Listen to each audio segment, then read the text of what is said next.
Okay, so it is Sunday morning, about 6:15 in the morning. I left my house just after 5 a.m. So this is my fourth load of the week. Happens to also be my longest load. So if I get that to focus in better.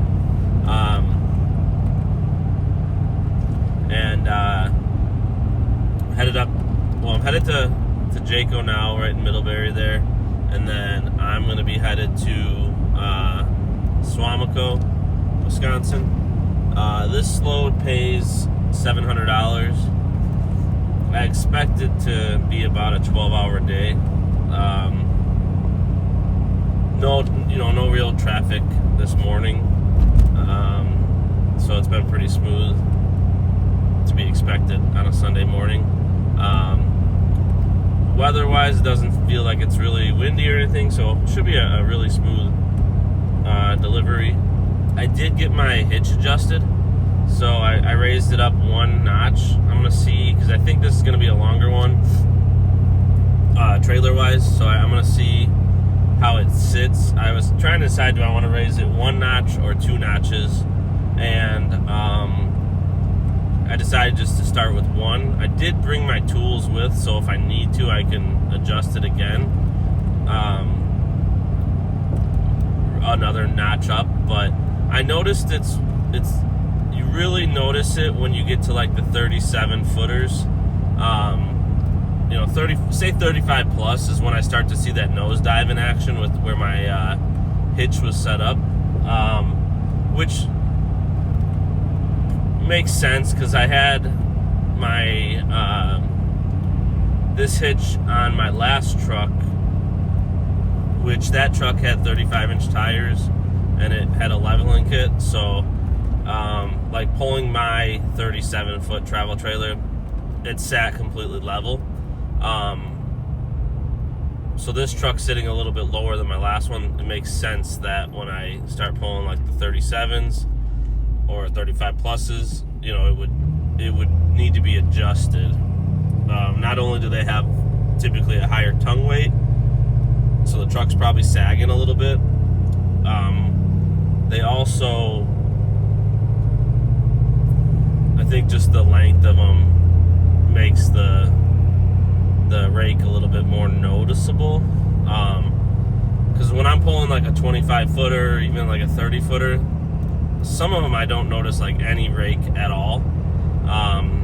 And some of them I do notice a rake, but not a much, not where it's affecting.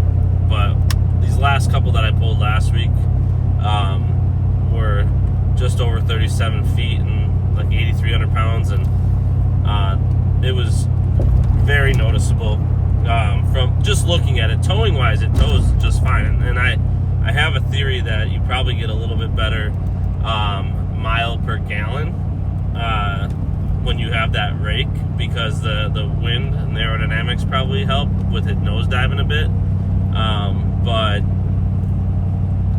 So I don't mind if it's diving down a little bit, but I just don't want that extreme rake.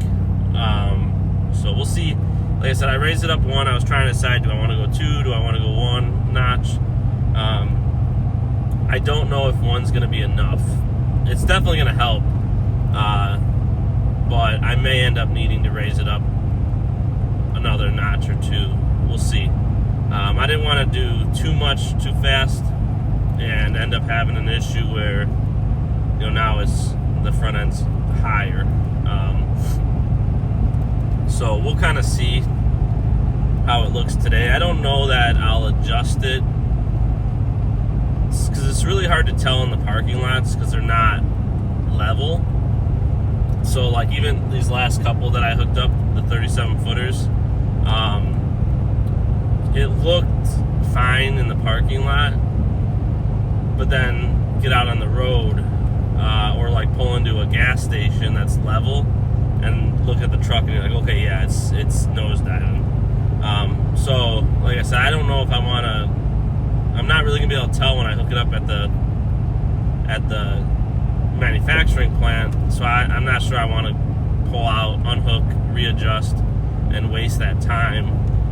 So I'll probably just make note, maybe take some pictures if it is sitting nose down still, and maybe when I get home tonight or tomorrow or something, I can adjust it again as necessary, you know.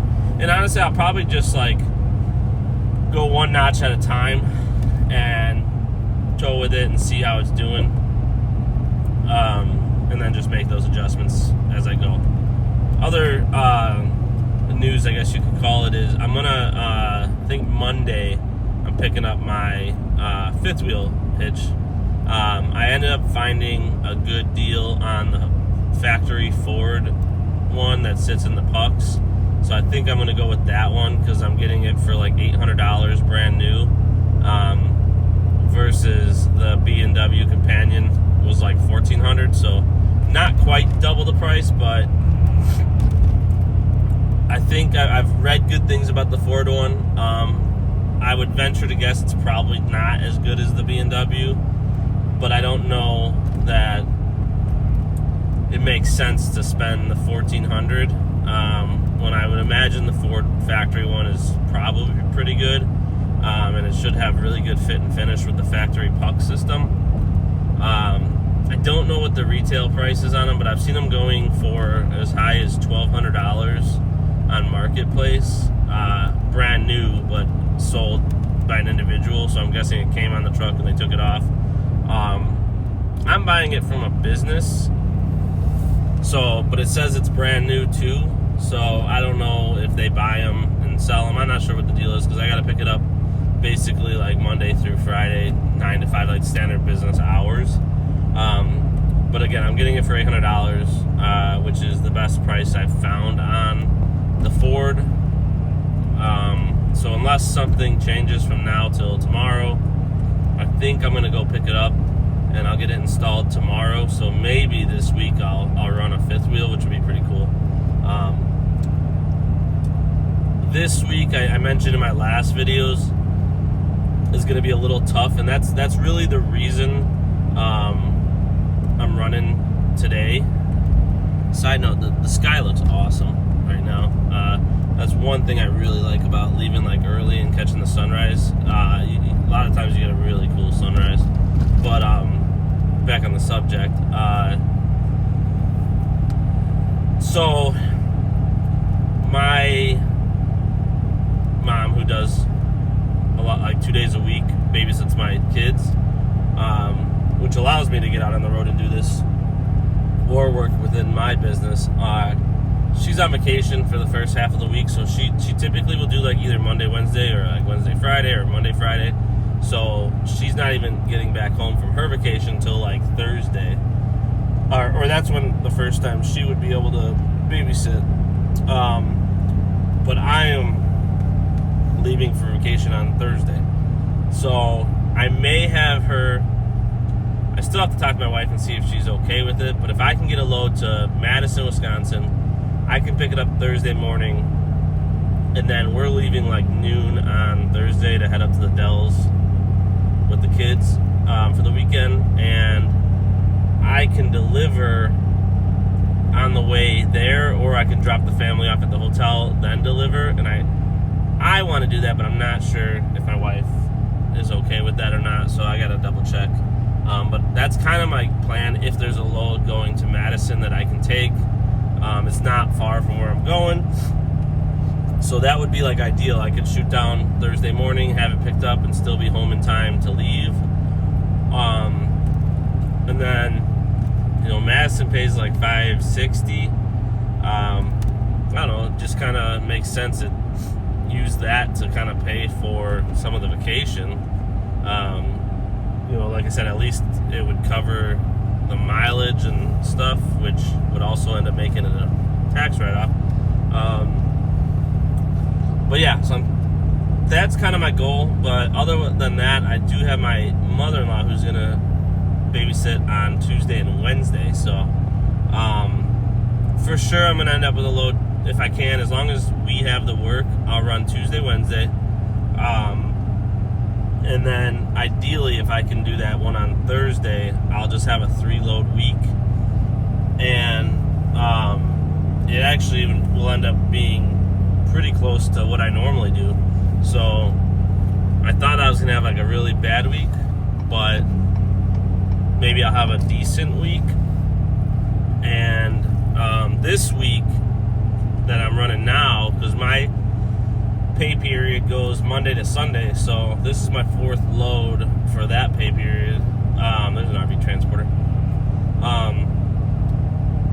This week might end up being, it's either going to be my 2nd highest gross ever, another RV transporter, or it'll be my highest gross week ever. I gotta look and see.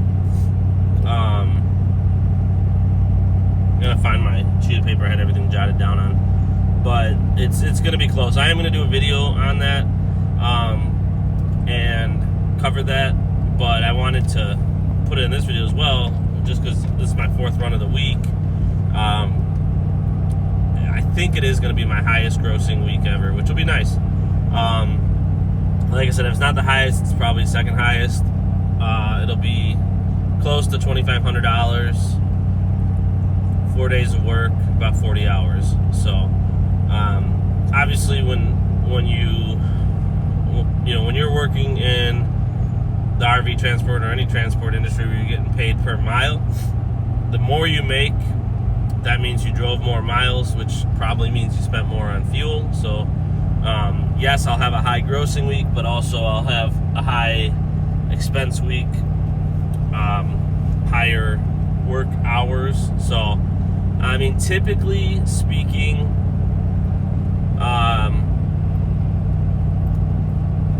my actual net like percentage doesn't really change. It's just goes back to like the more you work, the more you make. So gross profit or net profit percentage probably going to be, pretty much the same. There's a little bit of variation in there, especially with like fuel costs. There's another RV transport. It's busy for a Sunday. I think I've seen about 10 already on my drive, and I'm still about 50 miles out.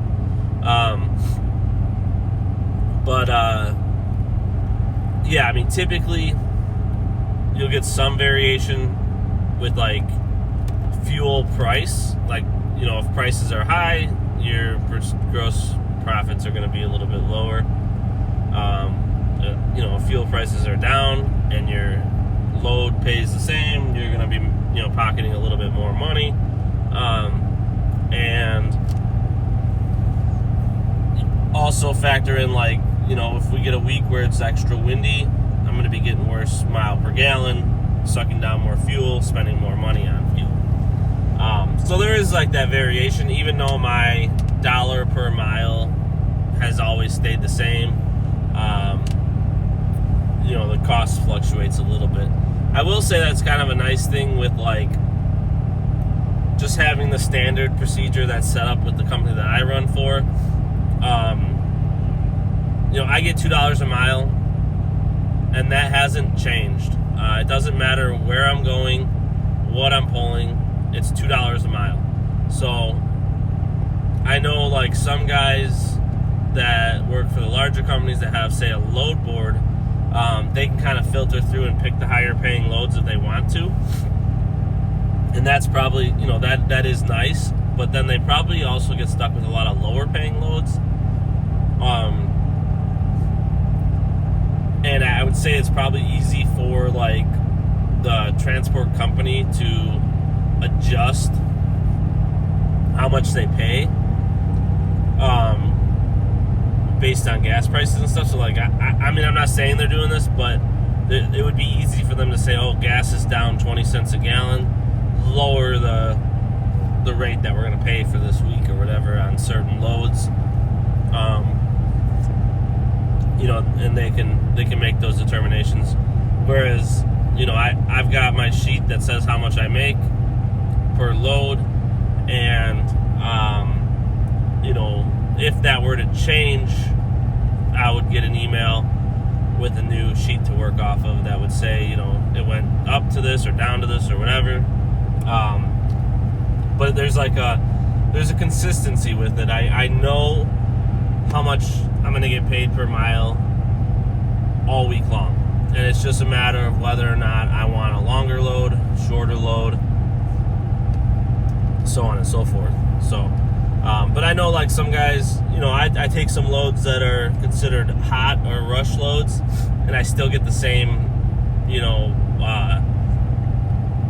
pay per mile, where I know like other guys, you know, if they're taking a hot load, they might get, you know, their standard rate may be like $1.70, which is worse than mine. But if they take a rush load, they might get like $2.40 or $2.50 or maybe even higher.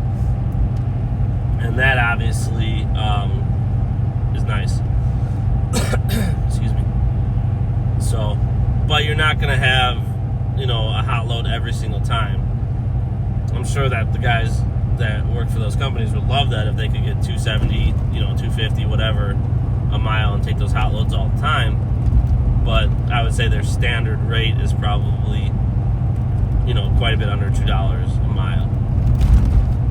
And I mean, I guess like if somebody wants to put that in the comments too, something I've always wondered, and I don't, or at least since I started RV transport, and I don't really know because I haven't been doing it a long time, how often do the rates adjust? Like, let's say gas drops by 50 cents or 50% over the next like year. Should we expect that the transport companies are going to drop their pay rate because they know that we're saving money on fuel? Or, you know, will they keep the rate the same and just let the drivers make more profit on saving on the fuel? Like I said, I don't know the answer to that. I haven't been doing this long enough I mean, fuel prices have pretty much been the same. They're up a little bit over the last couple months, I feel like, but they haven't fluctuated a whole lot since I started RV transport. So, and that's really, I mean, when you factor in like how much can you make, there's really only a couple variables. It's like, you know, what's your rate per mile? Did it go up? Did it go down? That's going to affect how much you make. And then also, what's the cost of fuel? Because things like insurance, you know, it might go up, but it's probably going to be like a mass increase for everybody at the end of the year or beginning of the year, or whatever. And then parts and maintenance on the truck, for the most part, that's going to stay somewhat the same. Might go up a little bit here or there, but really the two big factors are fuel and pay per mile. Otherwise, you know, things pretty much stay the same. So for anybody that's been doing it, you know, longer than me, I'd like to hear. Ooh, that guy just ran a red light, the transporter. He would probably not. He was cooking. He probably wouldn't have been able to stop that park model. But yeah, I would like to hear in the comments from anybody that does like RV transport, and they've been doing it a little while, like how often have they seen the rates fluctuate? Just something that I'm like, should I expect to get pretty much the same rate for the foreseeable future, or what has caused like rates to change, I guess would be my question. If you could throw that in the comments, I'd just like to hear about it, just for my own knowledge. But like I said, I've only been doing it since November, and everything's pretty much stayed the same over that 3.5 months. So I'll do a video once I hook up the camper. I don't really know. I don't think I've ever pulled this model Jayco before, so we'll see what it is and go from there. Alright, got this Jayco 330 here. Everything looks good. Don't see any dents in the front. Batteries on. Breakaway cable. Looks good. Chance around. Adjusted the hitch. It does seem like it's still sitting a little bit with the nose down, but it might be a little bit deceiving with the steps that sit so low on this one, but and I'm not probably completely level, so I'm hoping it's not quite as far down as it looks. But yeah, we got this trailer. Let's see what the size of it is. It's got this big slide on the side here. I think I maybe have pulled one of these before. Alright, let's see. 71, 72 on the pounds for the dry weight. 37 feet, 6.75 inches. So it's a big trailer. Just under 38 feet, 7,300 pounds. So a little bit slightly longer than the other one I pulled. The ones I was pulling earlier this week, but slightly longer, but about 1,000 pounds lighter. So we'll see how it does in comparison. I was only getting like 10 miles a gallon pulling those other two that I pulled. Everything looks good. If you remember on the other one, I had to zip tie up the propane tank cord there. That one's the way it should be. The other one was hanging down, touching the ground. So everything looks good on this trailer. I don't see any damage. I don't think that's. Let's see. That's just sucked in a little bit right there for the slide. I think that's normal. Let's see. Not on this side though. So we'll make note of that. There's a little bit of a. Let's see if I can push it out. Sucked in a little bit. I think it's just where the slide is. So should be good though. I wanted to make note that with that other video I said with RV transporters, there wouldn't be so many of them if there wasn't any money in it. I mean, I'm one of 4 drivers in here right now. So like, there's a lot of drivers. What are the odds that, you know, there would be 4 RV transporters, you know, at this one manufacturing plant on a Sunday morning, 8:30 Middlebury time. So I think that kind of shows you that, I mean, this guy over here is hooking up. He's got a King Ranch steel body F-350. Nice truck. There's a couple Ram dualies in here. I think they were Indiana Transport, just doing lot transfers, but yeah, I mean, it's busy. There's a lot of trailers in here, as you can see. So just going off that video I made before, like, there's definitely money in it. There has to be, otherwise there wouldn't be this many people doing it. So I'll probably do another part of the video once I get up on the road here.